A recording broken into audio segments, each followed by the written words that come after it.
Karangtengah. Selamat datang di kelas 6 dalam rangka diseminasi pemahaman budaya positif SD Negeri 4 Karangtengah. Seni berbagi modul 1.4 pendidikan guru penggerak angkatan 9 oleh Ibu Siti Muta'ahirah SPDSD. Susunan acaranya sebagai berikut: 1. Pembukaan, 2. Sambutan kepala sekolah, 3. Doa, 4. Diseminasi oleh Ibu Siti Muta'ahirah, 5. Penutup, 6. Refleksi dari kepala sekolah dan rekan guru. Marilah pertama-tama kita buka acara pada siang hari ini dengan bacaan basmalah bersama-sama. Bismillahirrahmanirrahim. Assalamualaikum warahmatullahi wabarakatuh. Waalaikumsalam warahmatullahi wabarakatuh. Ini rekan-rekan saya yang sangat luar biasa, Bu Siti Muta'ahirah selaku CGB Angkatan 9 dan rekan-rekan Endik dan guru SD Negeri 4 Karangtengah yang berbahagia. Marilah pertama-tama kita panjatkan puja dan bersyukur kehadirat Allah Subhanahu wa Ta'ala yang telah melimpahkan rahmat dan hidayahnya sehingga pada kesempatan siang ini kita bisa mengikuti kegiatan diseminasi pemahaman dan pengalaman penerapan budaya positif yang akan disampaikan oleh Ibu Siti Muta'ahirah. Salawat serta salam mari kita haturkan kepada Nabi besar Muhammad Sallallahu Alaihi Wasallam yang kita lakukan syafaatnya di yaumul akhir. Saya sangat berbahagia. Kemarin rekan saya Bu Siti Muta'ahirah itu akan mengadakan kegiatan diseminasi budaya positif. Hal itu berarti modul 1 di sini sudah selesai. Bu Siti tinggal lanjut ke modul 2 karena tugas diseminasi ini merupakan tugas akhir dari modul 1 sebagai aksi nyata. Mungkin nanti rekan-rekan guru yang lain CGP selanjutnya generasi yang akan datang kita bisa belajar dari Bu Siti. Dalam kegiatan ini budaya positif itu banyak sekali manfaatnya bagi kita maupun bagi murid. Nanti di situ dijelaskan banyak sekali Ibu Siti kegiatan-kegiatan, ada budaya positif, segitiga restitusi, keyakinan kelas dan lain sebagainya. Kalian juga, Bapak Ibu juga bisa belajar lagi di PNM ada juga. Tapi tidak ada salahnya ada narasumber yang cukup luar biasa. Nanti kalau ada sesuatu yang Bapak Ibu kurang paham, silahkan kepada Bu Siti Muta'ahirah. Mari kita ikuti kegiatan diseminasi budaya positif ini dengan penuh rasa gembira, rasa senang karena kita akan memperoleh ilmu baru yang nantinya akan kita implementasikan ke putra putri kita sebagai untuk membantu mereka meraih kebahagiaan yang setinggi-tingginya. Kurang bijak rasanya bila saya berbicara panjang lebar. Kita nanti akan simak apa yang akan disampaikan Bu Siti Muta'ahirah. Bila ada tutur kata yang kurang berkenan mohon maaf. Bila kita berkenan hidayah. Wassalamualaikum warahmatullahi wabarakatuh. Waalaikumsalam warahmatullahi wabarakatuh. Terima kasih kepada Ibu Kepala Sekolah yang telah memberikan sambutannya. Yang berikutnya yaitu doa. Sebelum kita menginjak ke acara diseminasi yang akan disampaikan oleh Ibu Siti, mari kita berdoa bersama-sama. Berdoa dimulai.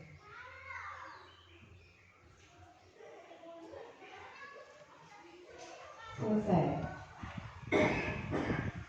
Menuju acara puncak yaitu diseminasi budaya positif yang akan disampaikan oleh Ibu Siti Muta'ahirah. Marilah kita menyimak dengan baik, dengan sesama dan mengambil ilmu yang sebanyak-banyaknya agar dapat kita terapkan di kelas maupun di pembelajaran sehari-hari. Kepada Ibu Siti Muta'ahirah kami persilahkan.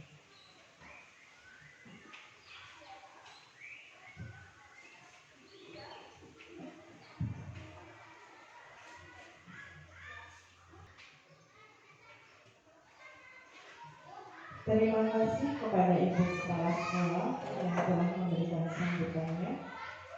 Yang berikutnya yaitu doa. Sebelum kita menginjak ke acara diseminasi yang akan disampaikan oleh Ibu Siti, mari kita berdoa bersama-sama.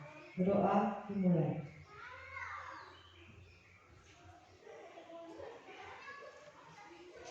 Selesai. Menuju acara puncak yaitu diseminasi budaya positif yang akan disampaikan oleh Ibu Siti Bapak Ahmad. Marilah kita menyimak dengan baik, dengan sesama dan mengambil ilmu yang sebanyak-banyaknya agar dapat kita terapkan di kelas maupun di pembelajaran sehari-hari. Kepada Ibu Siti Muta'amiro kami persilahkan.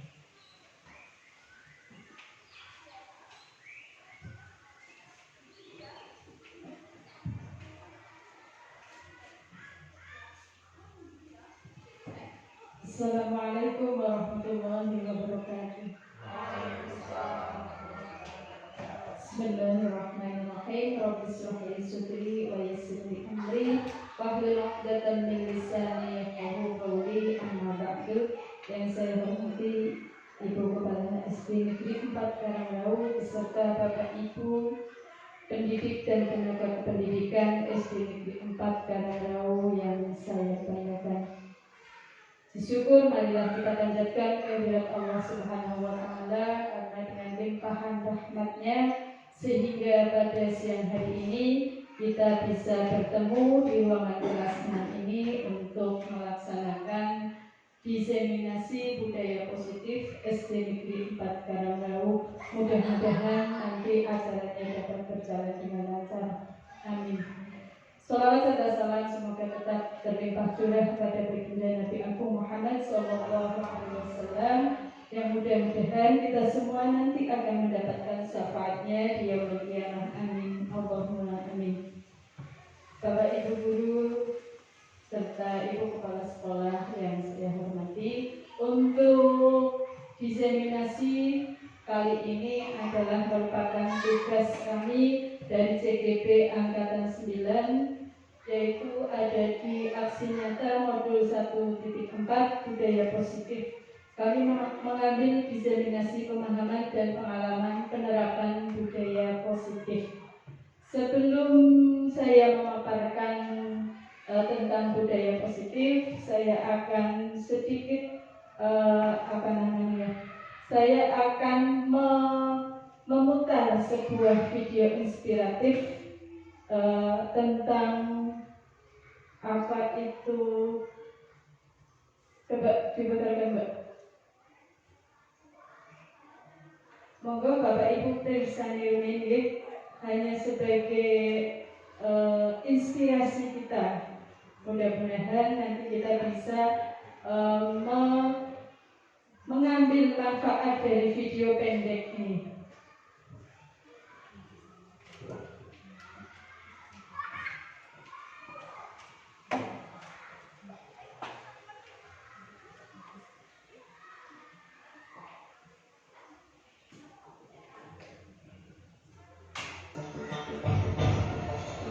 Monggo Bapak Ibu periksa ini.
Terima kasih, itu sedikit video pendek yang mudah-mudahan bisa menginspirasi Bapak Ibu semua. Di sana itu ada pesan yang mungkin bisa Bapak Ibu ambil dari berbagai segi, ya terserah Bapak Ibu mau memandang video itu dari segi sebelah mana. Yang penting di sana ada pesan yang tersirat. Untuk selanjutnya saya akan memasuki diseminasi pemahaman dan pengalaman penerapan budaya positif. Selamat datang para guru hebat, mari belajar bersama, berkolaborasi, saling mendukung demi mewujudkan disiplin positif di sekolah kita tercinta. Pantun, jika mendung hujanlah turun, hujan turun bawa pelangi. Salam hormat saya ucapkan kepada Bapak Ibu yang ada di ruangan ini. Lanjut. Nah, konsep utama modul budaya positif di sini kita itu akan mempelajari tentang yang pertama perubahan paradigma belajar, terus disiplin positif, kebutuhan dasar manusia, motivasi perilaku manusia, posisi kontrol restitusi, keyakinan kelas, dan segitiga restitusi. Lanjut, Bu. Yang pertama yaitu pembelajaran dengan paradigma baru. Pembelajaran dengan paradigma baru itu dirancang berdasarkan prinsip pembelajaran yang terdiferensiasi sehingga setiap siswa belajar sesuai dengan kebutuhan dari tahap perkembangannya untuk mewujudkan profil pelajar Pancasila. Alhamdulillah kita sudah 4 kelas sudah mengikuti kurikulum Merdeka, berarti sudah ada proyek P5-nya, profil pelajar Pancasila. Apa saja dari pelajar Pancasila itu? Yang pertama adalah dimensi beriman dan bertakwa kepada Tuhan Yang Maha Esa, ada dimensi mandiri, ada dimensi bernalar kritis, kreatif, bergotong royong, berkebinekaan global. 6 dimensi itu yang nanti akan kita kembangkan untuk mewujudkan profil pelajar Pancasila. Lanjut, Pak. Nah, disiplin positif. Apa itu disiplin positif? Dalam budaya kita, makna kata disiplin itu bisa dimaknai menjadi sesuatu yang dilakukan seseorang pada orang lain untuk mendapatkan kepatuhan. Kata kunci kepatuhan. Kita cenderung menghubungkan kata disiplin dengan ketidaknyamanan. Terus sebagai pendidik, tujuan kita adalah menciptakan anak-anak yang memiliki disiplin diri sehingga mereka bisa berperilaku dengan mengacu pada nilai-nilai kebajikan universal dan memiliki motivasi intrinsik bukan ekstrinsik. Berarti nanti di sana kita akan mempelajari tentang motivasi intrinsik dan motivasi ekstrinsik. Disiplin positif merupakan salah satu cara penerapan disiplin yang bertujuan untuk menumbuhkan kesadaran, serta memberdayakan anak untuk melakukan melakukan sesuatu tanpa sokokan, tanpa ancaman, maupun tanpa hukuman. Berarti dalam penerapan disiplin positif, anak itu sudah menyadari itu sebagai nilai kebajikan. Bukan karena dia akan mendapatkan hadiah mixu, bukan juga karena dia akan mendapatkan hukuman dari Pak Guru kalau tidak melaksanakan. Seperti itu. Jadi nanti kita ada disiplin positif itu sendiri. Lanjut. Terus nilai-nilai kebajikan universal. Tadi disebutkan di sana ada nilai-nilai kebajikan universal. Apa itu nilai kebajikan universal? Adalah sikap positif manusia yang merupakan tujuan mulia yang ingin dicapai setiap individu. Di situ ada kata kuncinya sikap positif. Tujuannya mulia. Nilai-nilai kebajikan yang ingin dicapai oleh setiap anak Indonesia biasa kita kenal dengan profil pelajar Pancasila. Ini yang kemarin sudah dimasukkan dalam tujuan pendidikan nasional kita, yaitu adanya profil pelajar Pancasila yang ada 6 dimensi tadi yang di depan sudah kita bahas. Lanjut Bu. Terus materi yang kedua tentang kebutuhan dasar manusia. Manusia itu mempunyai kebutuhan dasar, kebutuhan yang harus dipenuhi. Yang pertama adalah bertahan hidup. Misalnya rumah, kesehatan, dan makanan. Ini berkaitan dengan kebutuhan pokok, kebutuhan pokok kita. Terus yang kedua, kasih sayang dan rasa diterima. Misalnya untuk berteman dengan orang lain. Bisa kita lihat kadang-kadang di anak didik kita, mereka mungkin yang kurang mendapatkan kasih sayang dan rasa diterima, baik itu di rumah atau di teman sepermainan. Biasanya mereka mempunyai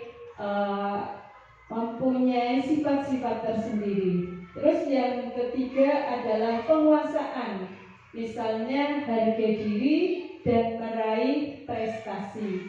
Yang keempat, kebutuhan akan kebebasan, misalnya kebutuhan untuk menentukan pilihan.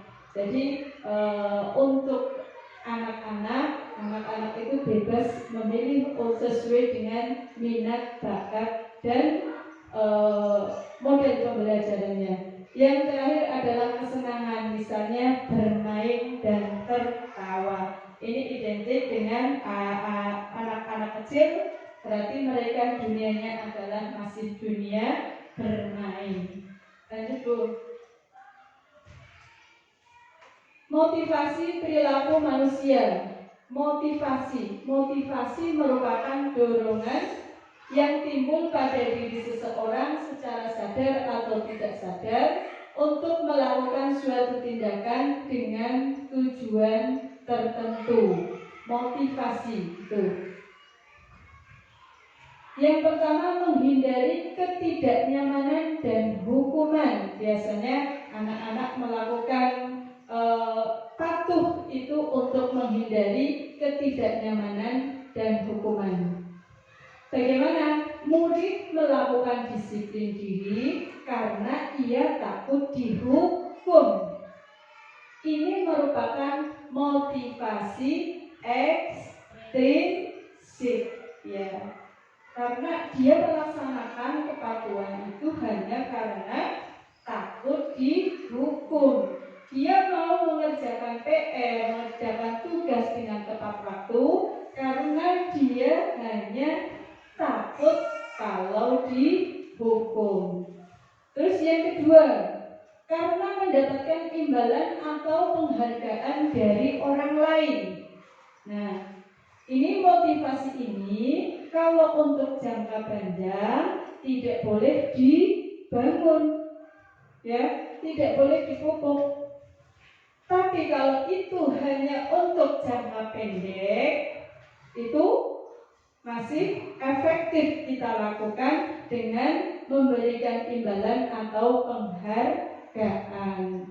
Terus bagaimana murid? Murid melakukan disiplin diri karena ia ingin mendapatkan imbalan. Ini merupakan motivasi ekstrinsik.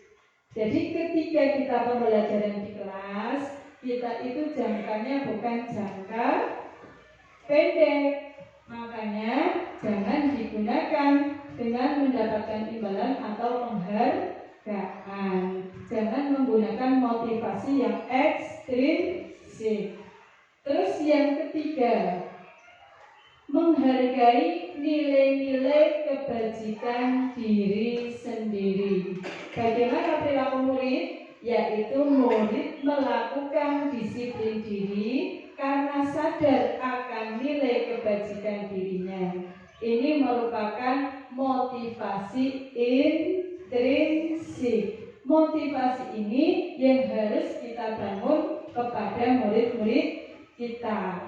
Berarti motivasinya karena mereka benar-benar sadar akan nilai kebajikan yang ada pada dirinya. Ini motivasi yang harus kita bangun. Oke.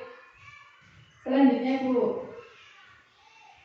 Terus konsep disiplin dengan identitas gagal.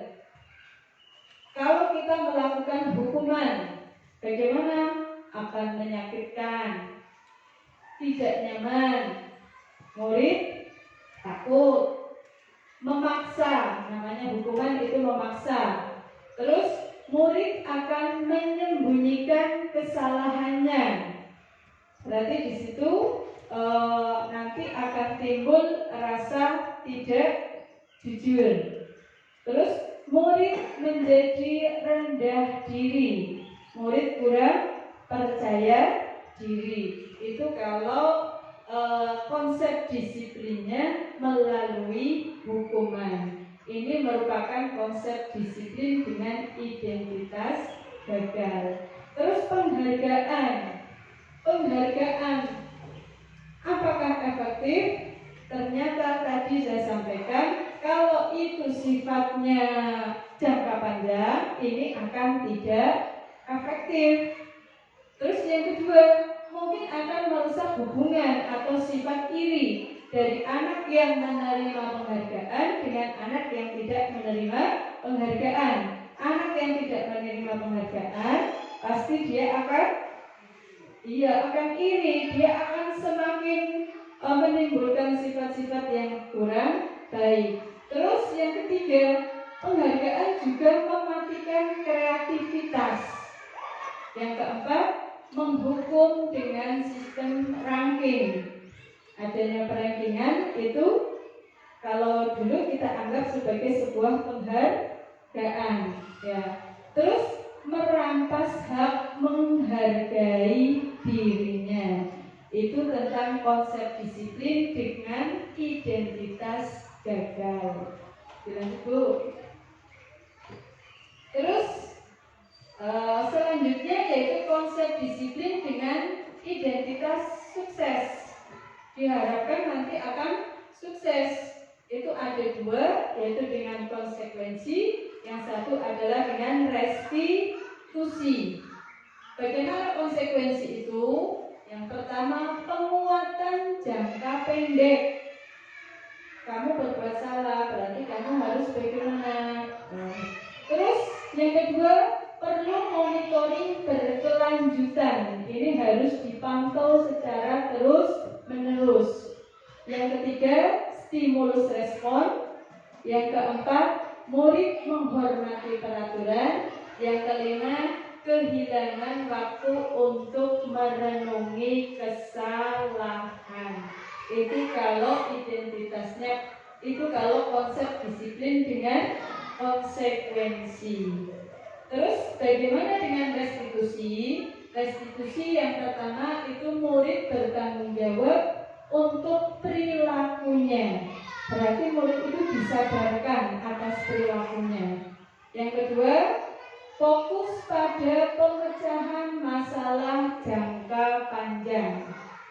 Yang ketiga, murid menghormati dirinya dan orang lain.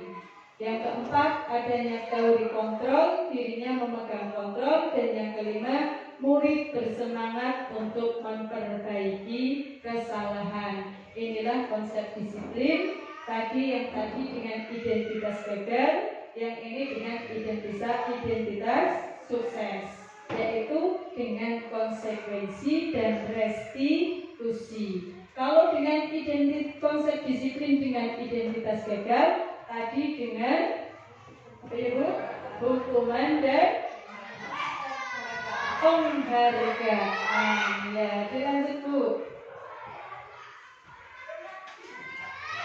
Terus selanjutnya, konsep disiplin dengan pendekatan restitusi, yaitu sebuah cara menanamkan disiplin positif pada murid. Apa itu restitusi? Restitusi adalah proses menciptakan kondisi bagi murid untuk memperbaiki kesalahan mereka sehingga mereka bisa kembali pada kelompok mereka dengan karakter yang lebih kuat. Berarti dengan restitusi kita mengembalikan murid kepada kelompoknya. Tuh. Dengan karakter yang lebih kuat. Ciri-cirinya apa restitusi? Yang pertama, bukan menebus kesalahan, namun belajar dari sebuah kesalahan. Berarti kalau ada anak-anak yang berbuat salah, dia bermasalah, dia tidak harus menebus kesalahannya, namun bagaimana anak itu bisa belajar dari kesalahannya. Yang kedua, memperbaiki hubungan. Yang ketiga, tawaran. Restitusi itu tawaran, bukan paksaan. Tadi kalau dengan paksaan itu berarti masuknya ke hukuman. Yang keempat, menuntun untuk melihat ke dalam diri. Berarti anak itu dituntun untuk melihat dirinya sendiri, mencari kebutuhan dasar yang mendasari tindakan, fokus pada karakter bukan tindakan, dan yang terakhir menguatkan dan fokus pada solusi. Ketika anak direstitusi, berarti anak nanti akan mencari solusinya. Lanjutkan Bu Eni. Perbedaan sekarang, contoh kasus siswa sering tidak mengerjakan PR. Ada saja kalau setiap hari kita ngecek anak-anak, kalau kita memberikan PR, pasti anak-anak ada saja yang tidak mengerjakan PR. Perbedaannya kalau hukuman, guru menghukum siswa tersebut hormat bendera selama 10 menit. Guru marah dan murid menjadi takut. Ya, hal itu terus terang sering kita lakukan Bapak Ibu Iya, karena kita dulu masih mendisiplinkan anak dengan hukuman. Terus yang kedua, kalau konsekuensi itu seperti apa? Guru memberikan konsekuensi untuk mengerjakan PR-nya saat istirahat atau dikerjakan sebanyak 3 kali lipat. Guru tegas dan menghormati peraturan. Ini biasanya peraturannya sudah kita buat, kita sampaikan ke anak. Kalau kamu tidak mengerjakan PR, berarti silahkan PR-nya dikerjakan di luar, silahkan PR-nya dikerjakan di perpustakaan, silahkan kerjakan 3 kali lipat atau 5 kali lipat, seperti itu. Itu konsekuensi. Terus bagaimana dengan restitusi? Restitusi yaitu guru menanyakan keyakinan kelas atau dirinya dan membantu siswa menyelesaikan masalahnya. Berarti disadarkan dulu anaknya. Terus guru terbuka dan siswa menghormati dirinya dan orang lain. Berarti di sana kita harus membuat sebuah keyakinan kelas. Nanti anak diingatkan, apakah sikap kamu sudah sesuai dengan keyakinan kelas, seperti itu. Kalau tidak ya, apa kamu yakin sikap kamu itu benar? Tuh. Terus selanjutnya, yang selanjutnya tadi kaitannya dengan disiplin positif. Sekarang 5 posisi kontrol guru. Yang pertama sebagai penghukum, menggunakan hukuman fisik maupun hukuman verbal. Ini sering terus terang ya Bu ya, sering kita lakukan tanpa kita sadari. Kita sering memposisikan kita sebagai penghukum. Yang kedua, membuat rasa bersalah, yaitu menggunakan suara lebih lembut dan membuat orang lain merasa bersalah. Ini sudah ada kedekatan emosional dibangun. Itu. Jadi anak nanti tidak dihukum, tapi dia sudah merasa bersalah. Yang ketiga, posisi guru sebagai teman. Bagaimana dia mengontrol murid melalui persuasi sehingga terjadi hubungan yang baik. Berarti antara guru dan murid adalah sebagai teman. Yang keempat yaitu pemantau. Pemantau itu mengandalkan catatan sebagai bukti atas perilaku seseorang, kadang menggunakan stiker. Dan yang terakhir adalah manajer. Manajer itu mempersilahkan murid untuk mempertanggungjawabkan perilakunya dan menemukan solusi atas masalahnya.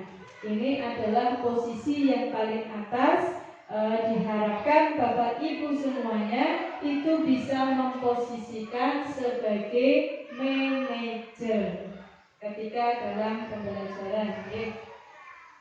Selanjutnya, contoh, ini contoh penerapannya. Contoh penerapan 5 posisi kontrol yang tadi. Yang satu, sebagai penghukum, contohnya patuhi aturan sekolah, lalu berdiri di depan barisan. Berarti ini peraturannya dulu, ya. Terus yang kedua, membuat rasa bersalah. Contohnya, contoh kalimatnya yang bisa diungkapkan ke anak-anak, mungkin berapa kali Bu Guru harus memberitahu kamu, Bu Guru kecewa sama kamu. Nah, nanti anak-anak di situ akan merasa bersalah. Ya. Yang ketiga sebagai teman, ayolah yang tertib, buat Bu Guru bangga. Kali ini tidak apa-apa kamu salah. Biasanya jangan kecewakan Bu Guru, itu juga sebagai teman. Pemantau, kamu sudah melanggar, apa peraturan dan konsekuensinya? Nah, di situ peraturan itu sebagai acuannya. Terus yang kelima adalah sebagai manajer. Contohnya, apakah kamu tahu kesalahanmu? Nah, berarti menggali dulu biar anak itu menyadari dengan perkataan apakah kamu tahu kesalahanmu?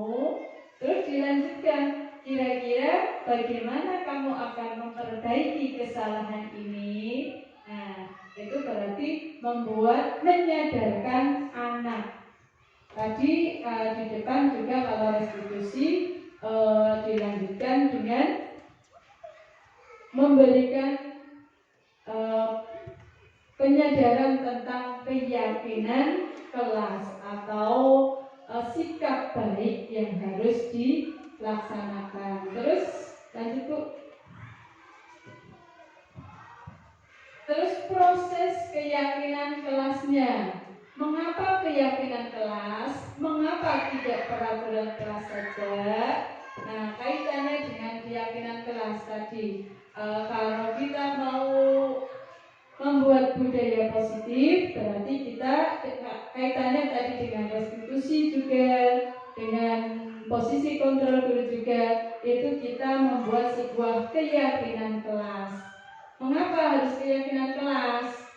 Mengapa kita memiliki peraturan tentang penggunaan helm pada saat mengendarai kendaraan roda 2 atau motor?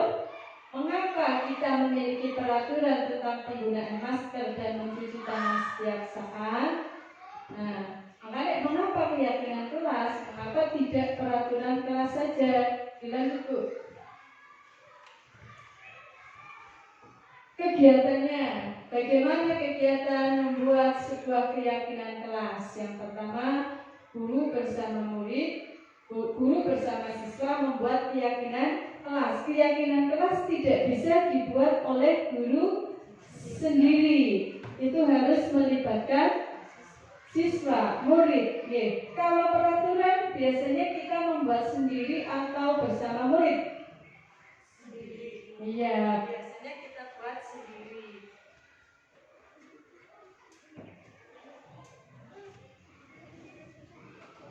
Bagaimana cara membuat keyakinan kelas? Yang pertama, itu berdiskusi tentang peraturan. Kita mendiskusikannya bersama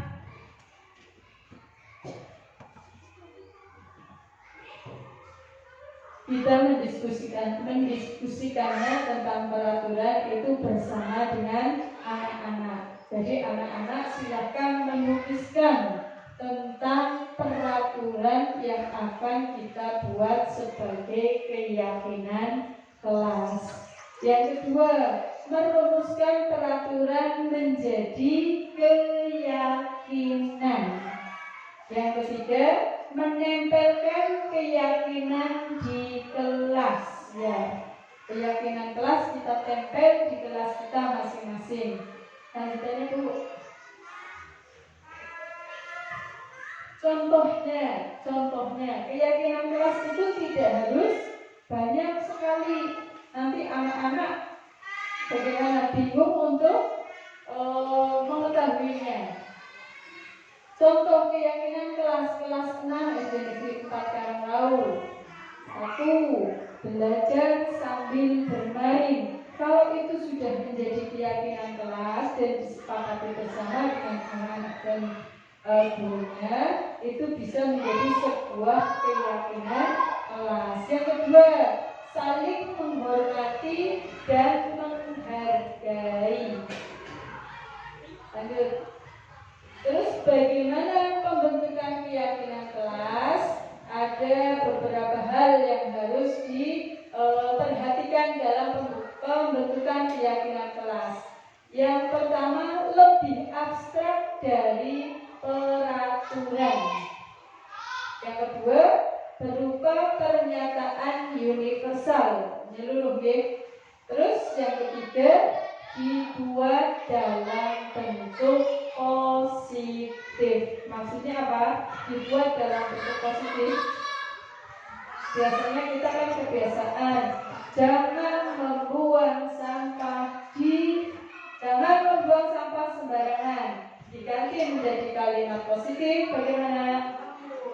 Buanglah sampah di tempat sampah atau pada tempatnya. Terus kalau masih dilarang, tidak boleh, itu masih bentuk negatif. Ya, berarti dihaluskan ya. Kalau menurut saya itu dihaluskan.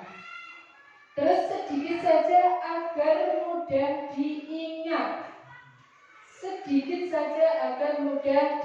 Jadi anak itu paham betul apa yang menjadi keyakinan di kelasnya. Kalau banyak sampai 20, nanti kan anak bingung mana keyakinan kelasnya. Berarti sedikit saja agar mudah diingat. Terus sesuai dengan kondisi kelas dan sekolah agar mudah diterapkan. Jangan membuat keyakinan kelas yang tidak sesuai dengan kondisi kelas.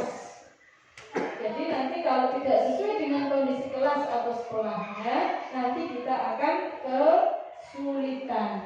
Terus yang selanjutnya yaitu semua warga kelas atau sekolah dilibatkan membuat, ya.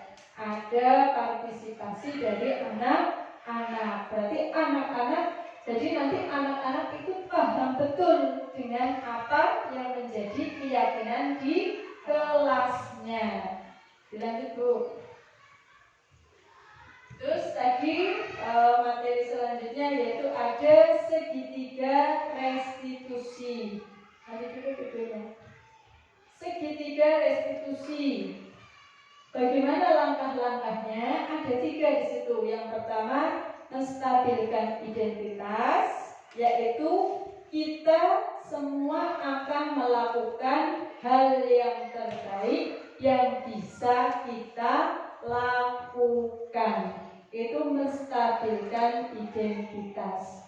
Yang kedua, validasi tindakan yang salah. Semua perilaku memiliki alasan. Jadi ketika anak membuat suatu kesalahan, anak itu didengarkan dulu kenapa dia berperilaku seperti itu. Kita dengarkan alasan dari anak tersebut. Yang ketiga adalah menanyakan keyakinan. Tadi kalau di dalam kelas berarti kaitannya dengan keyakinan kelas yang sudah disepakati. Tapi kalau di luar kelas berarti mungkin kita bisa menanyakan tentang keyakinan, tentang kebajikan tadi. Kita semua memiliki motivasi internal, berarti dikembalikan kepada anak tersebut. Terus selanjutnya, contoh penerapan segitiga restitusi. Ini yang kemarin sudah saya buat bersama dengan anak-anak. Silakan diputar. Tidak bisa.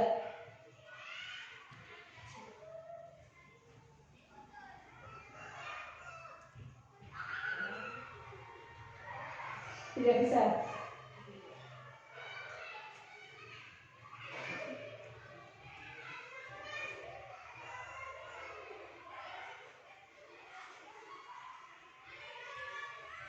Kalau tidak bisa nanti saya ceritakan saja, nggak apa-apa. Tidak mau. Berarti tidak mau. Itu contoh penerapan segitiga restitusi. Kemarin saya mengambil ada anak kelas 6 yang terlambat datang ke sekolah. Ya, di situ itu sebenarnya videonya sudah ada bagaimana kita melakukan restitusi, segitiga restitusi. Lanjut saja, Bapak.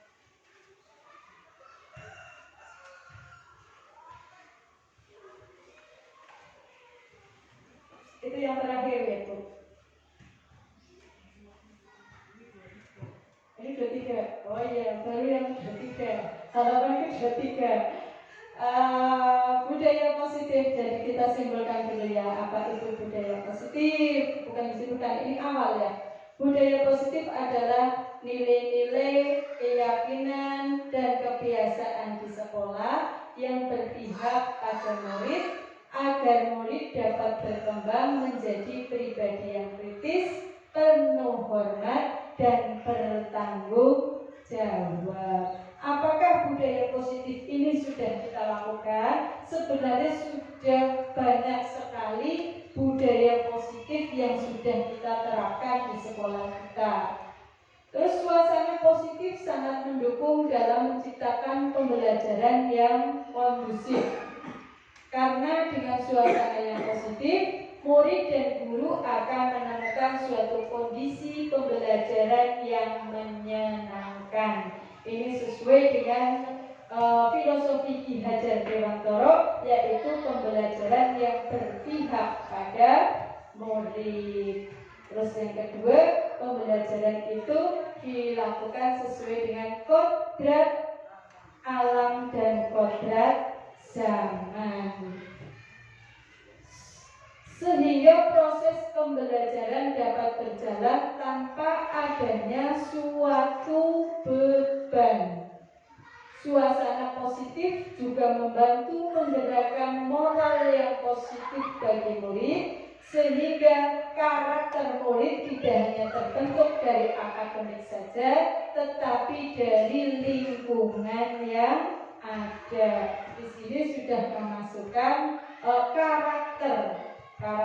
Tadi kita sudah membahasnya, yaitu karakter P5, profil pelajar Pancasila.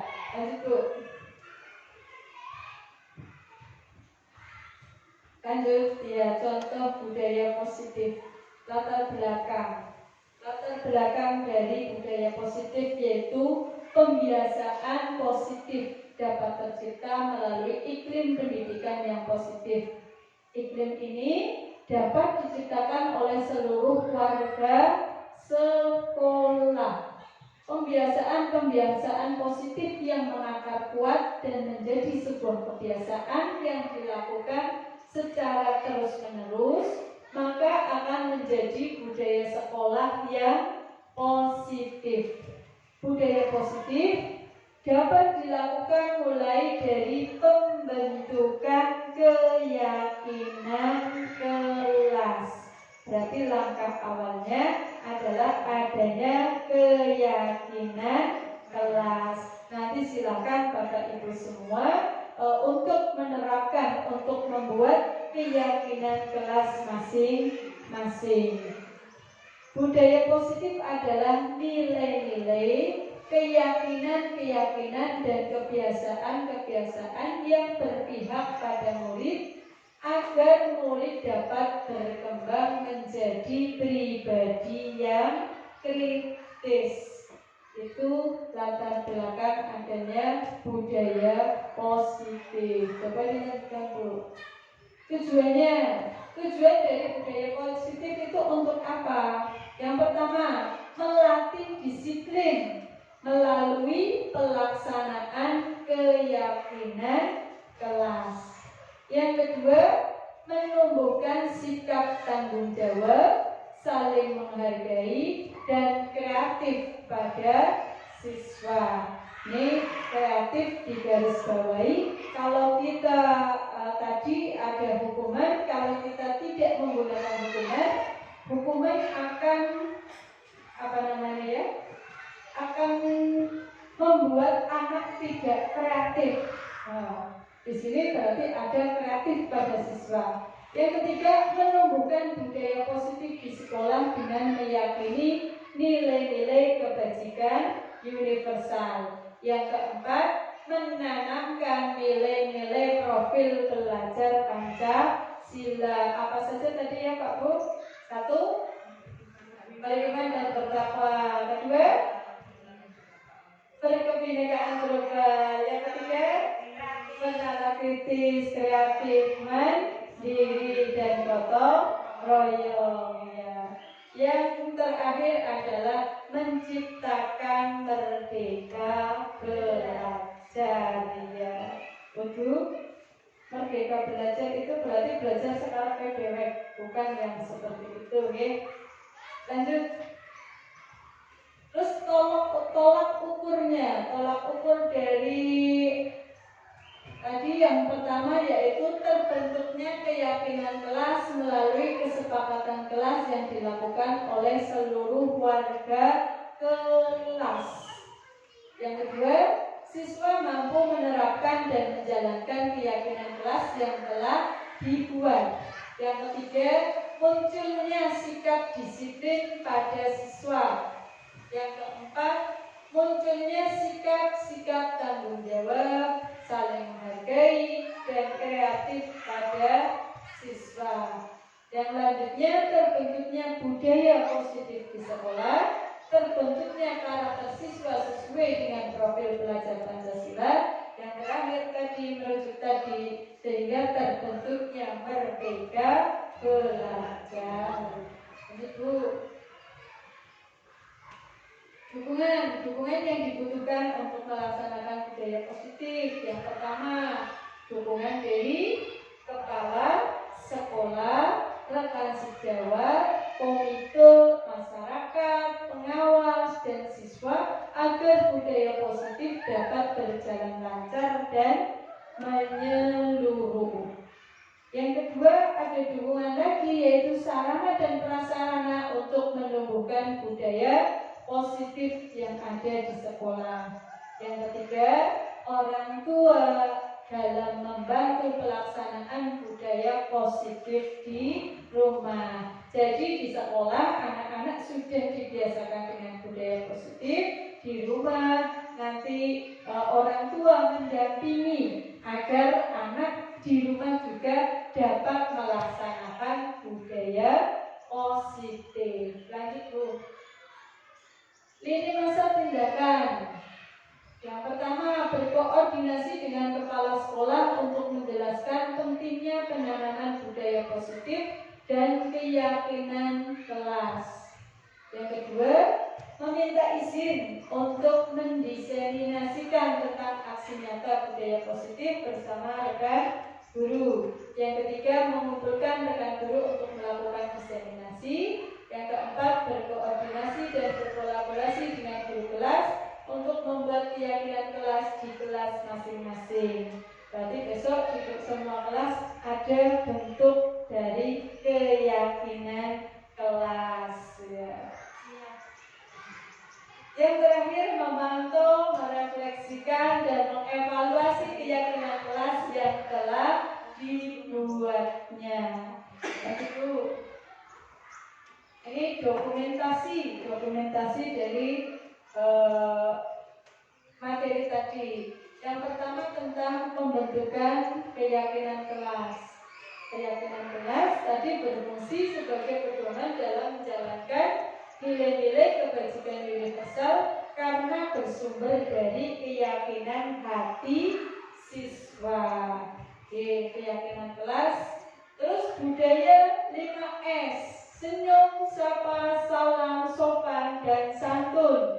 Kita di SD kita sudah ada budaya itu, Pak Budaya 5S digunakan sebagai bentuk pendidikan karakter dan budi pekerti di lingkungan sekolah ya. Kadang-kadang pagi-pagi anak-anak sudah ada yang cemberut, Pak guru-gurunya jangan ikut cemberut ya.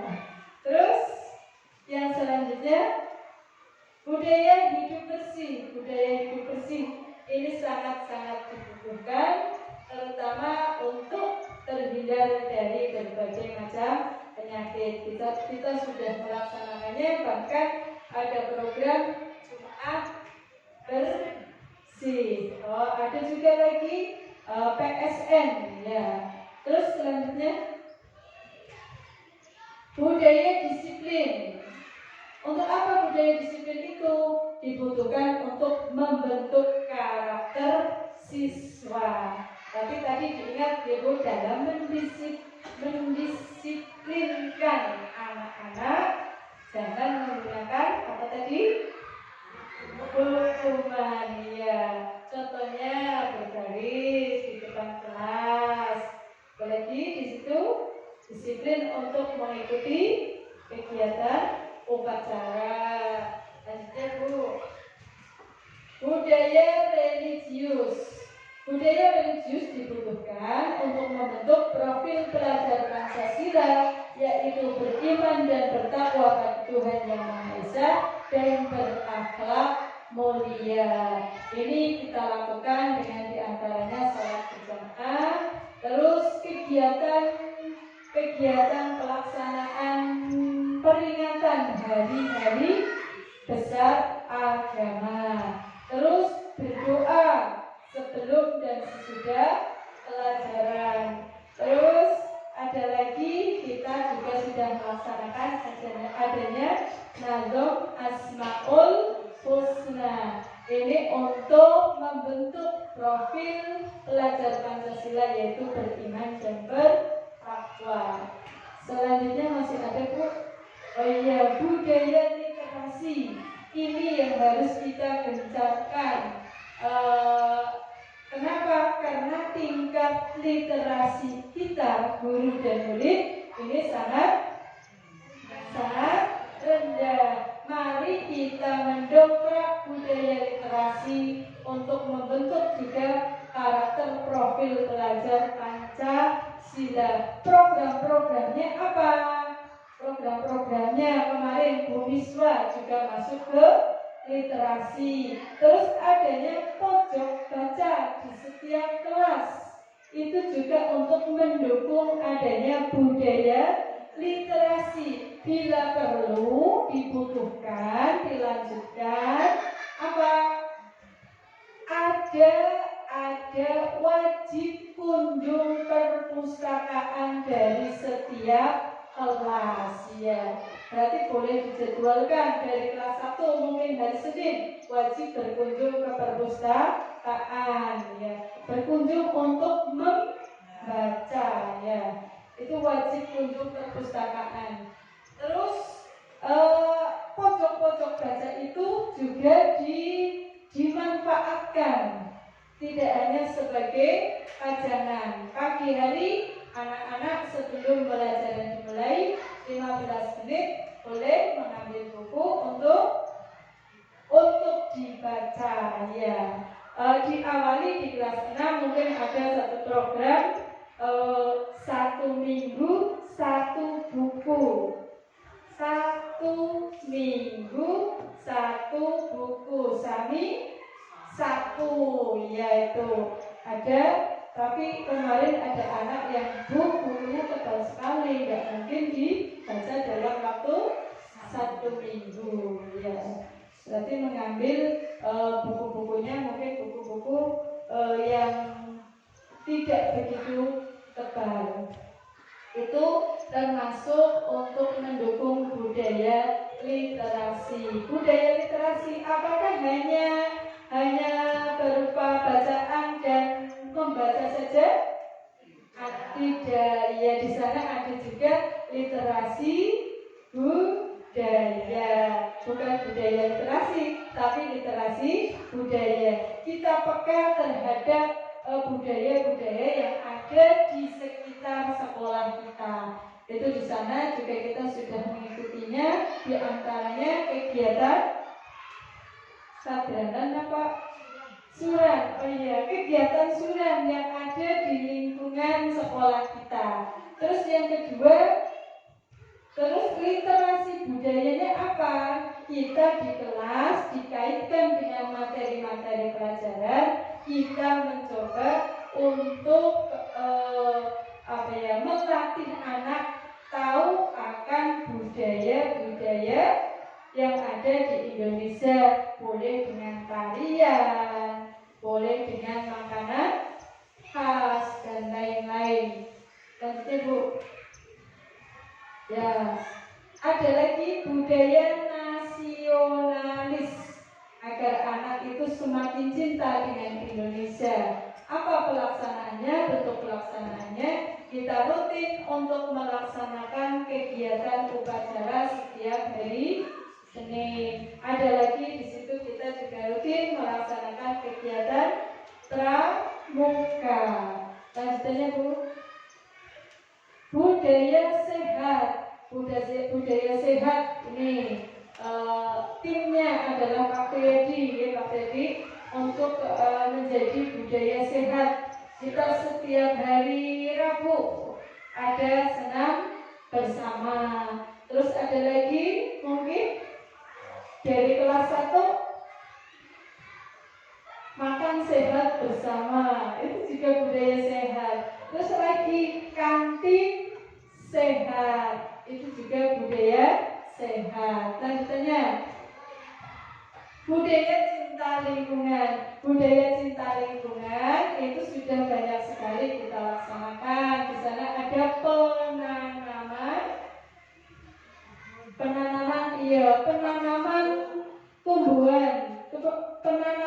tumbuhan kayak cabai ya Pak Budi itu kantornya. Terus penanaman kebersihan lingkungan di sekitar sekolahan itu juga termasuk budaya cinta lingkungan. Yang selanjutnya Bu Eni. Nah, kesimpulan ini ya, dalam penerapan program disiplin positif hendaknya guru memiliki standar kepribadian profesional dan sosial yang baik, di mana guru mampu berefleksi pada posisi kontrolnya saat ini. Bagaimana perjalanan dirinya sebagai seorang ahok, tadi posisi manajer yang menuntun murid-murid menjadi insan yang mandiri, merdeka, dan bertanggung jawab. Itu adalah standar nasional pendidikan. Semoga sesi belajar kita hari ini akan membawa manfaat sehingga dapat mewujudkan profil pelajar Pancasila. Selanjutnya Bu Eni. Terima kasih. Demikianlah diseminasi budaya positif dari saya. Kalau ada hal-hal yang kurang jelas atau salah, silahkan. Saya akan menanyakan. Di sini ada pakarnya, pakar dari guru penggerak angkatan 7 ini, bukan pakar ya, pakar ya. Mungkin dari Bapak Ibu akan memberikan umpan balik, refleksi ataupun tanggapan terhadap diseminasi saya. Kami persilahkan.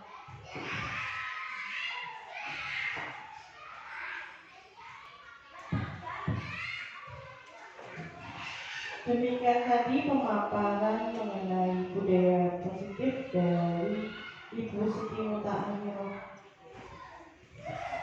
Dalam pemaparannya tadi disebutkan bahwa yang namanya budaya positif itu berasal dari kesadaran diri kita sendiri, sehingga dalam pelaksanaannya anak tidak merasa terpaksa, tidak merasa terbebani, dan tidak mempunyai rasa takut untuk menyadari apa yang menjadi keyakinan, nilai-nilai kebajikan yang ada di dalam kelasnya. Untuk sesi refleksi kepada teman-teman kami persilahkan.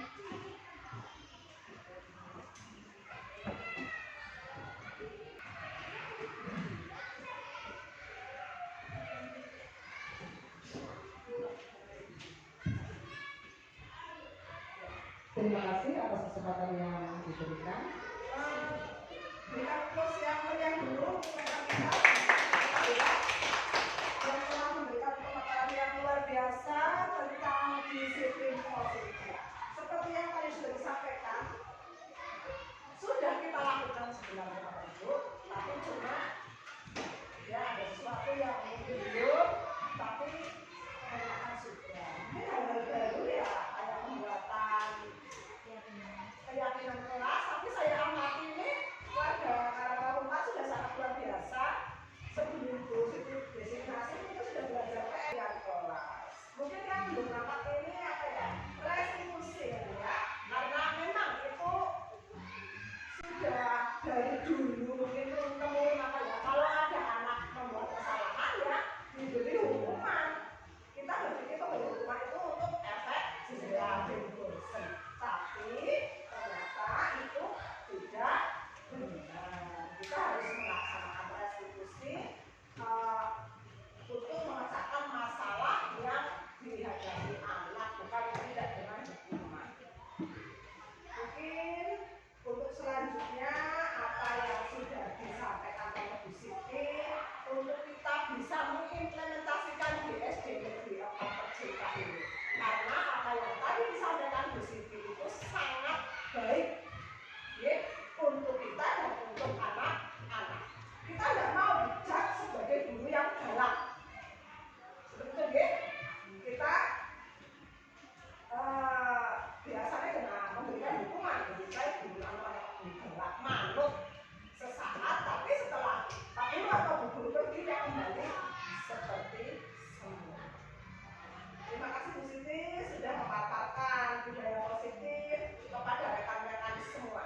memberikan motivasi intrinsik yang bermanfaat untuk siswa supaya siswa mungkin sadar karena kita sendiri, saya sendiri merasa kesulitan jikalau bagaimana kita bisa memantau anak tersebut sebenarnya sudah melakukan sesuatu hal yang positif itu karena motivasi intrinsik atau karena takut pada saya atau karena ingin mendapat hadiah atau pujian seperti itu.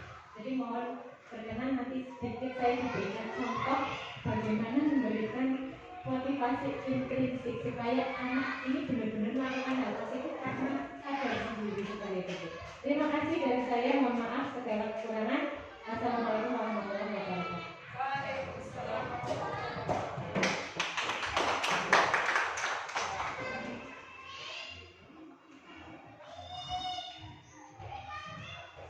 Terima kasih Bu Ida atas tanggapan, refleksi serta pertanyaannya. Pertanyaannya ini sangat-sangat menantang ya. Tapi saya tidak akan menampar, ini balik tamparan.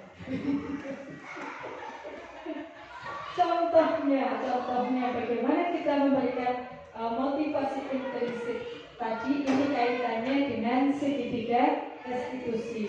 Berarti ketika anak melakukan kesalahan, kita tidak langsung kamu salah, tidak seperti itu, tapi menyadarkan terlebih dahulu. Contohnya ya, ini contoh anak saya kemarin Revan itu terlambat, contoh hanya perumpamaan gitu ya.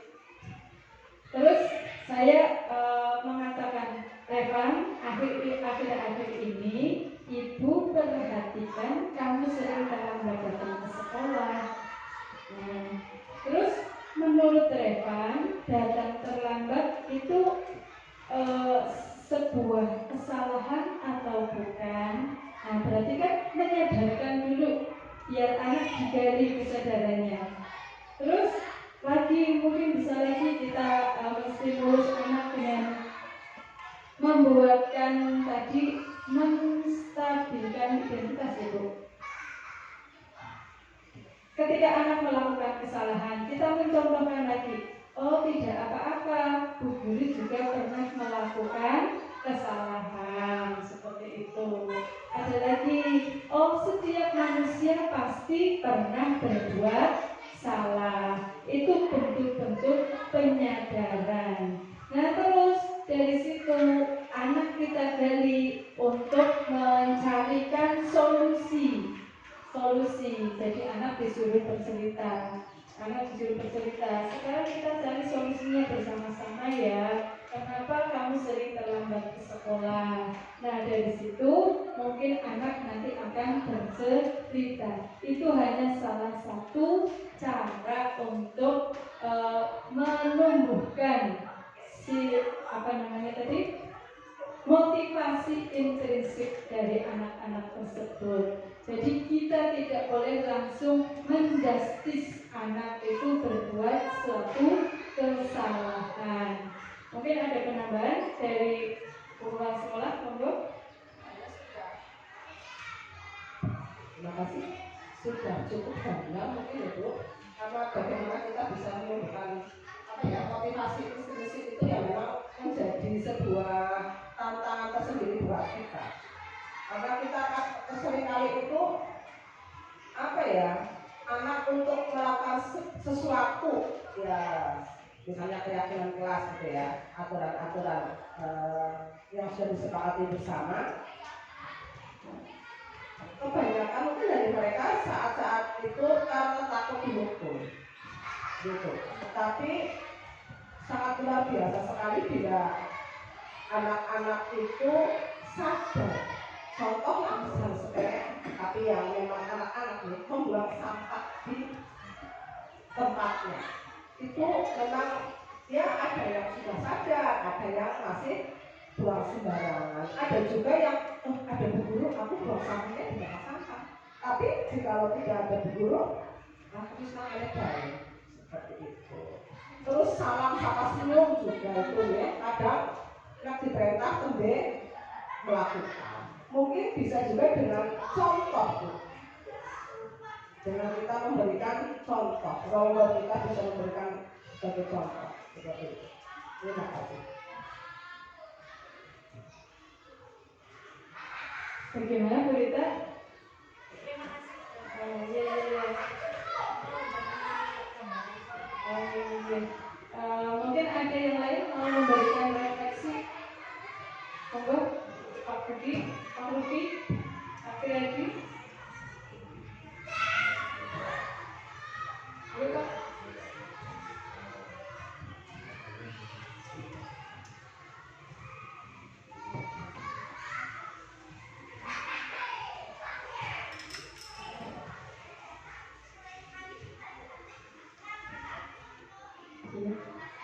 Bu Aini mau menambahkan, monggo, memberikan refleksi untuk kegiatan diseminasi pada siang hari ini.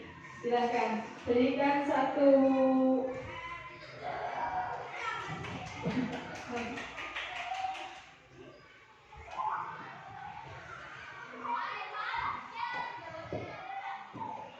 Assalamualaikum warahmatullahi wabarakatuh. Waalaikumsalam warahmatullahi wabarakatuh.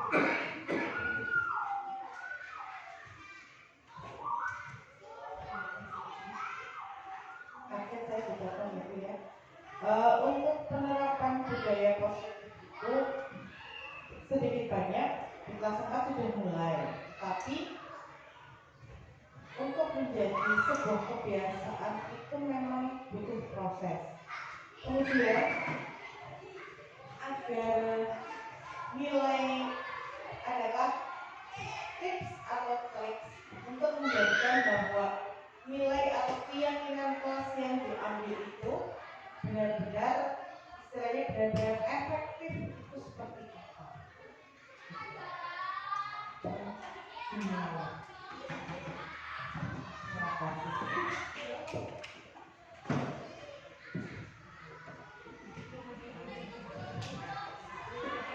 Dikembalikan ya Bu Aini ya. Agar keyakinan kelas itu benar-benar menjadi sesuatu yang milik kita. Berarti tadi sudah saya paparkan dengan cukup jelas.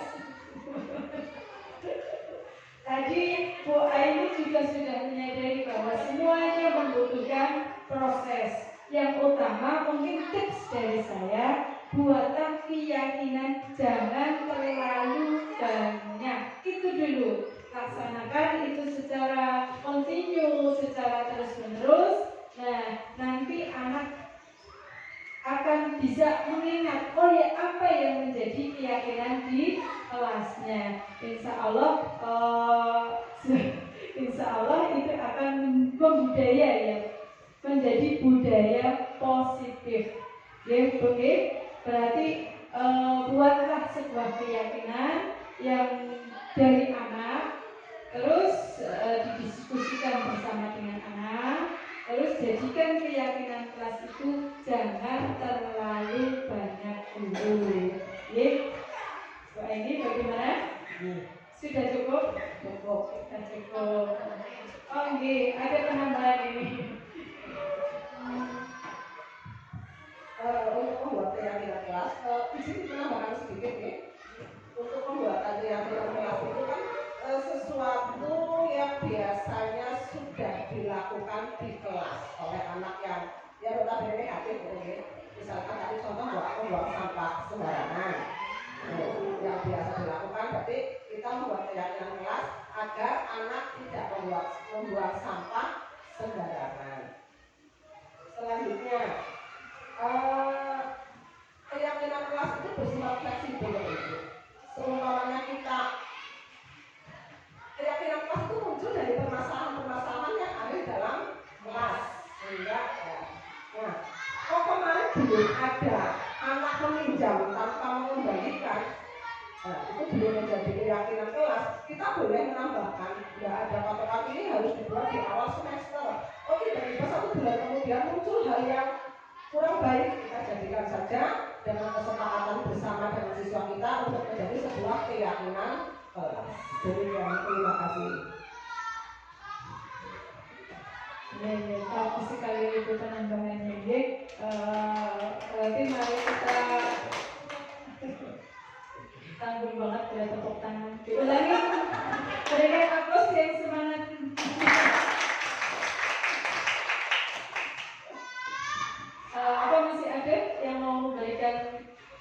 kasih Pak Gede.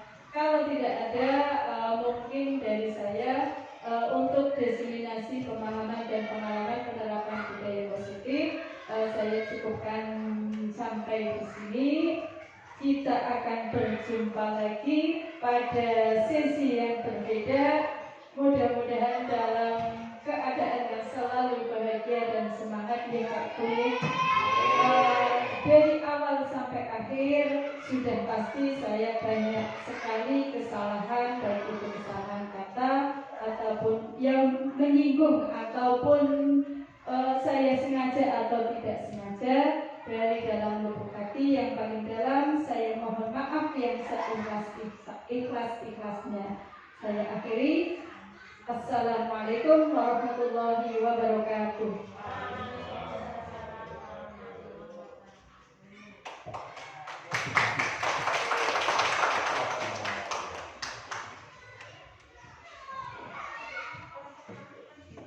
Demikian tadi diseminasi pemahaman dan pengalaman penerapan budaya positif yang telah disampaikan oleh Bu Siti Mutahhiroh, SPDD, CGP Angkatan 9.